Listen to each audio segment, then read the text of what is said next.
Halo semuanya, selamat datang kembali di mata pelajaran Bahasa Indonesia. Ya, jadi pada video kali ini kita akan membahas mengenai penulisan kata. Oke, jadi dalam penulisan kata sendiri, kita akan membahas menjadi dua bagian. Ya, yang pertama kita akan membahas mengenai kata turunan, dan yang kedua kita akan membahas mengenai angka dan bilangan. Oke, jadi langsung aja kita mulai. Ya, sebelum kita membahas, terdapat juga tujuan pembelajaran ya teman-teman ya. Jadi setelah menonton video ini, teman-teman semua diharapkan akan mampu menerapkan prinsip penulisan kata berdasarkan ejaan yang disempurnakan. Oke, jadi selamat belajar dan mari kita bahas. Nah, yang pertama adalah kata turunan, yang dimana kata turunan adalah suatu kata yang mendapat imbuhan. Jadi dalam Kamus Besar Bahasa Indonesia sendiri, pengertian kata turunan adalah kata yang terbentuk sebagai hasil dari proses afiksasi, reduplikasi, atau penggabungan sehingga mengubah bentuk dan artinya. Nah, perubahan ini disebabkan oleh fakta bahwa awalan imbuhan, sufiks, infiks, dan awalan konfiks telah ditetapkan untuk kata-kata ini. Ya, supaya lebih memahami lagi, berikut ini adalah pengaturan dalam penulisan kata turunan. Nah, jadi di sini ada kata turunan serangkai, di mana untuk penulisan kata turunan serangkai harus mendapat kata yang imbuhan, memiliki imbuhan ya. Sebagai contoh, misalkan ada kata mempermudah. Mempermudah berarti imbuhannya adalah me. Kemudian ada menulis, imbuhannya adalah me. Dan juga ada perbaikan, imbuhannya adalah per. Bisa juga an ya. Kemudian mengacu pada konsep keilmuan tertentu. Misalkan ada contoh seperti ini, ekstrakurikuler, infrastruktur, dan oktahedron. Ya, berarti ini mengacu pada konsep ilmu, bidang ilmu ya.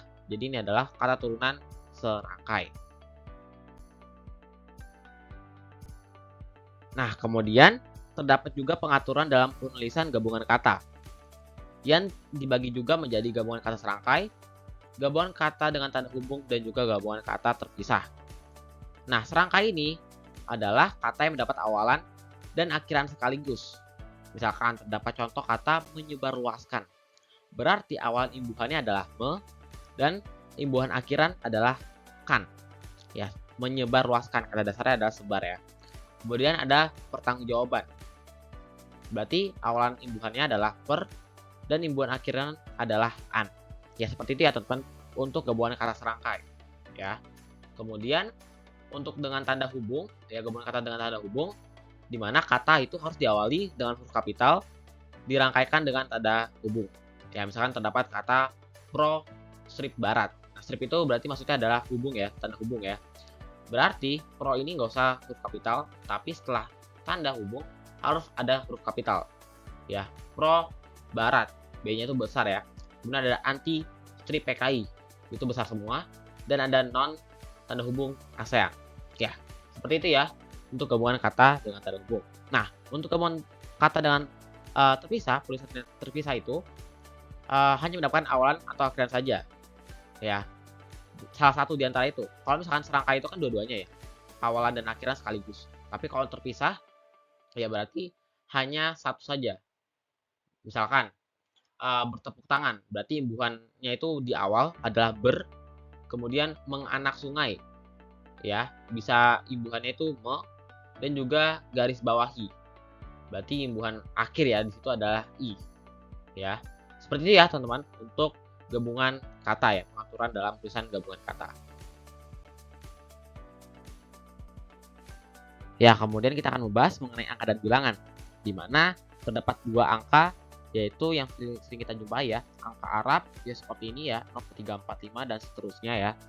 Udah sering kita jumpai, dan juga angka Romawi. Ya, itu beda.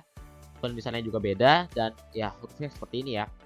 I itu ada 1, I-nya 2 ada 2, I3 ada 3, IV adalah 4, V juga ada 5. Ya, seperti itu ya, teman-teman. Dan seterusnya 50 itu adalah L, itu ada 100 dan seterusnya ya. Nah, sebuah angka dapat dituliskan dalam bentuk lambang angka atau juga dituliskan dalam lambang bilangannya pada kondisi tertentu.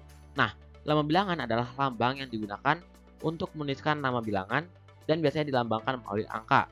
Misalkan terdapat angka 1, berarti kita bisa menuliskan dengan huruf ya, SATU. Nah, Terus kemudian ada angka 14, kita juga tulis 14. Kemudian misalkan ada angka 120, ya kita juga tulis 120. Ya seperti itu ya teman-teman ya. Ya, terdapat juga pengaturan EED dalam menuliskan angka dan bilangan. Ya misalkan pada bagian angka, misalkan terdapat ukuran seperti yang berat, luas, dan lainnya. Itu harus dinyatakan atau ditulis seperti 0,5 cm. Misalkan pada matematika kan bedanya itu meter itu ditulis dengan cm ya. Nah, kalau di pengaturan EED, cm harus ditulis diperpanjang, jadi cm harus jelas ya. Kemudian gram harus ditulis dengan kilogram ya, bukan dengan kg ya. Jadi seperti itu ya teman-teman ya.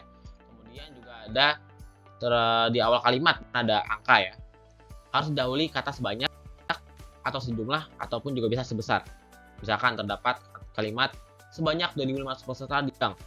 Nah, atau bisa kalian juga ubah struktur kalimatnya. Jadi panitia mengundang 2.500 peserta.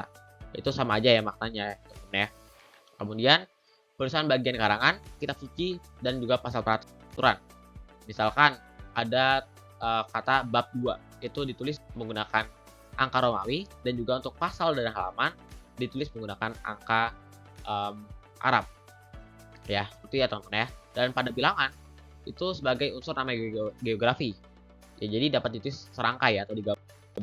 Misalkan terdapat nama daerah Kelapa 2, Raja 4, Simpang 5.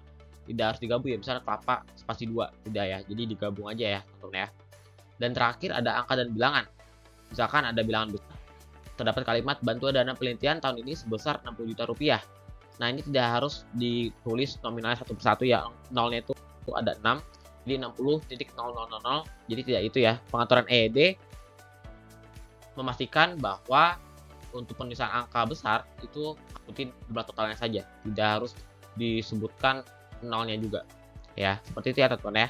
Dan juga untuk angka dengan akan dapat dirangkai dengan tanda hubung.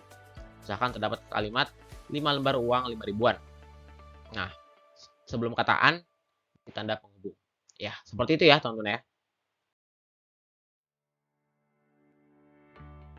Ya, terdapat juga rangkuman pembelajaran kita hari ini ya teman-teman ya. Jadi, EED edisi kelima ini mencakup penambahan kaidah baru dan perubahan kaidah lama yang sesuai dengan perkembangan bahasa Indonesia. Nah, sekarang kalian semua sudah tahu bagaimana prinsip penulisan huruf yang benar berdasarkan ejaan yang disempurnakan ya teman-teman ya. Nah, jadi sekarang coba kalian tebak manakah penulisan huruf yang benar. Jadi ada terdapat dua kata ya. Yang pertama adalah dipertanggungjawabkan dan yang kedua adalah ditanggungjawabkan. Jadi mana yang benar? Yang dipisah, yang dispasi, atau yang digabung ya? Silahkan kalian tebak dan ya. Terima kasih teman-teman. Iya, jadi pembelajaran kita hari ini telah selesai dan kita hari ini telah mempelajari penulisan kata, angka, dan bilangan. Semoga video ini dapat bermanfaat kalian semua. Terima kasih dan sampai jumpa di video selanjutnya.